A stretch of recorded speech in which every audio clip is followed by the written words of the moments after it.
বক্তব্য রাখার জন্য অনুরোধ করছি ওয়ালিল খান। আসসালামু আলাইকুম, সবাই ভালো আছেন অবশ্যই, কিন্তু তারপরে অনেক গরম, ভালো থাকার কথা না। আজকে এখানে সময় খুবই সংক্ষিপ্ত। আসলে আমাদের সবার প্রিয় প্রাণের রাজা, প্রাণের অস্তিত্বের এক স্পন্দন আমাদের যাচ্ছুনারা, সে আমাদের মাঝে আসছেন। কারণ আমরা সবাই তার জন্য অপেক্ষা করছি এবং আজকে আমরা যে উদ্দেশ্যে এখানে উঠান বৈঠক দিয়েছি সেই উদ্দেশ্যের একটি উদ্দেশ্য, আমরা আমাদের বড় ভাই আসিফ খান আমাদের উপজেলা নির্বাচনে দাঁড়িয়েছেন একটাই মার্কা আনারস নিয়ে। সেই আনারসে আমরা ভোট দিয়ে সবাই জয়যুক্ত করব।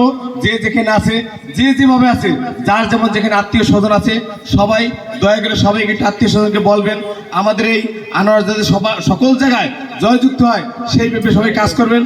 আর একটা বিষয় হচ্ছে, আমরা তো এই যে প্রচণ্ড গরম, এই গরমে সবার কিন্তু ঘাম ঝরায়, তাই মানুষ গোসল করে পানি দিয়ে আর আমরা ঘাম ঝরিয়ে এই আনারস মার্কা জয়যুক্ত করে আমরা এই ইতিহাস করতে চাই যে আনারস মার্কা নির্বাচন করে আমরা জয়যুক্ত করে ঘরে ফিরবো, এর আগে কেউ আমরা ফিরবো না। এই বলে আমার সব বক্তব্য শেষ করছি। জয় বাংলা, জয় বঙ্গবন্ধু।